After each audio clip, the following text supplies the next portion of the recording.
The Automatons are my favorite faction to fight against. There is something so familiar about combating them that neither the Terminids or the Illuminate can match: an appreciation for long-range combat.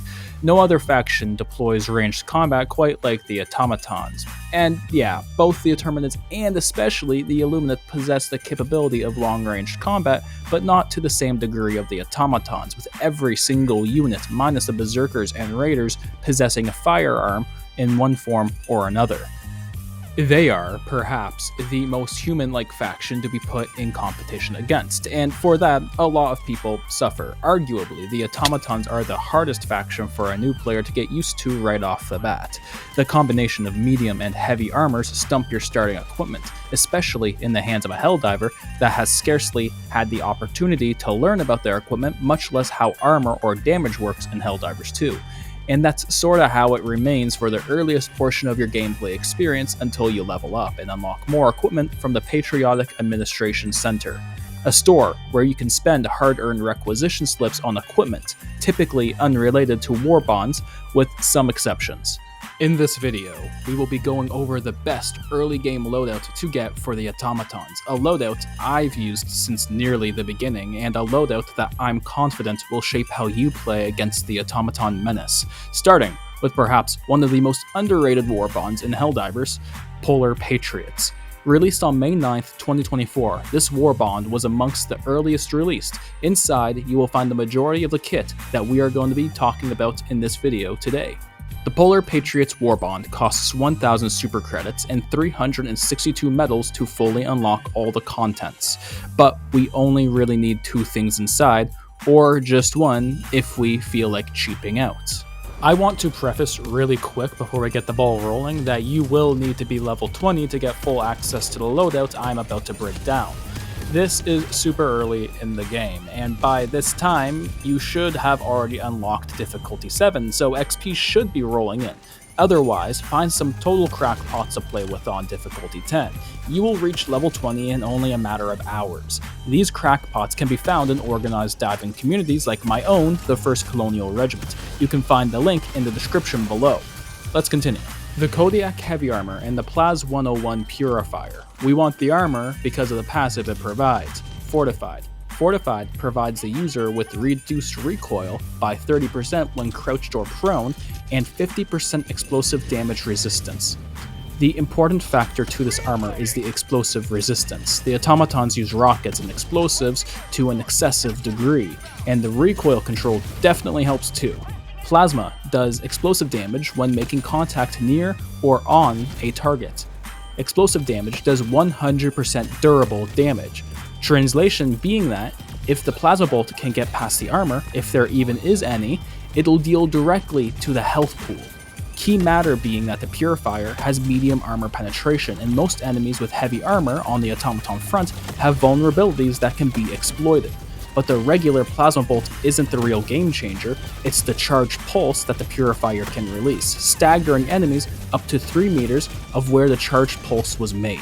Downside being that the Purifier is on the very last panel of the Polar Patriots Warbond, but arguably it's still very achievable in short time, especially in comparison to the Scorcher, which costs up to 1,200 medals to unlock in the Helldivers Mobilized Warbond. That is a Herculean task for incoming Helldivers. Arguably, you're getting a crazy bargain here, and sooner or later, you're gonna want to unlock the Purifier. It just really is one of the best guns in Helldivers, and I don't think anyone's gonna argue with that.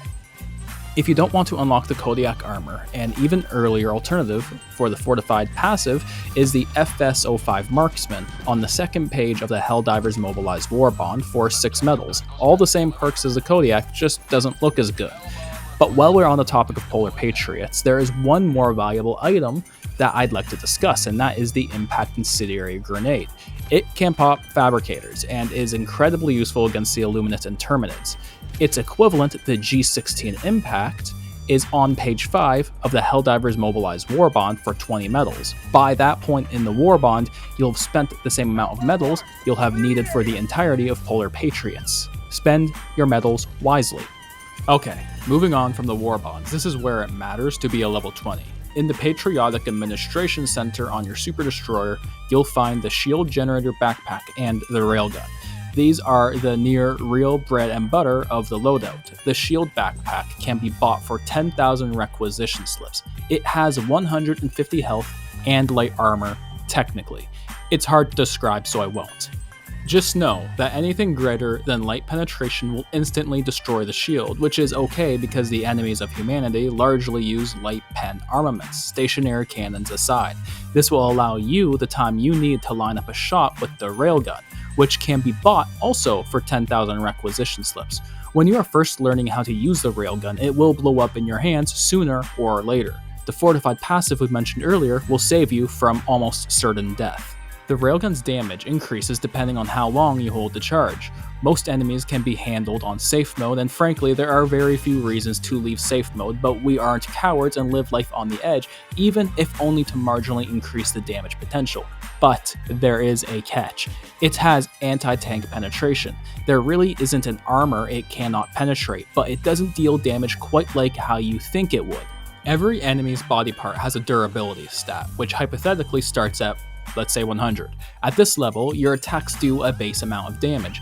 As you hit that body part, the durability number goes down. The lower the durability gets, the more damage your attacks do, pushing you closer to the weapon's maximum damage. The more you hit an armored enemy in a specific spot, the more you crack or weaken that armor, making your subsequent shots more effective. This sucks against larger enemies because of their large health pools like the Biotitan or Factory Strider, because you don't affect their base health, you affect their limbs. So make sure you are consistently hitting the same limb or don't bother at all. Now, this does sound terrible, but it really is not, because the railgun, despite the material it eats in this process, will take down any unit in the game. No doubt, I regularly use it to take down Factory Striders and Biotitans. In the case I can't take it down, the railgun's still effective for neutering them. You can shoot off the chin mount guns and top cannon for 4 rounds total, and you can move on. You don't have to necessarily kill the Factory Strider. You can just neuter it and move on for a teammate with much better equipment for that situation to take it out. Otherwise, the nonsensical math of all of this really doesn't matter for the vast majority of the enemies you will encounter, with medium units falling especially short of this gun. For enemies like the Devastators, one safe mode charge to their chest is a guaranteed kill. Shoot gunship's thrusters for guaranteed kills. Have a Hulk rushing you and you don't trust that you can get them right in the eye? Kneecap them and move to a safe distance before finishing them off. One day, if you haven't already, you'll unlock the Thermite and the Senator, arguably the most commonly employed tools on the Automaton front. So enough sitting around. Get out there and let me know what you think of this loadout. It may not be for everyone, but it is the best loadout for dealing with the Automatons, especially for so early into the game.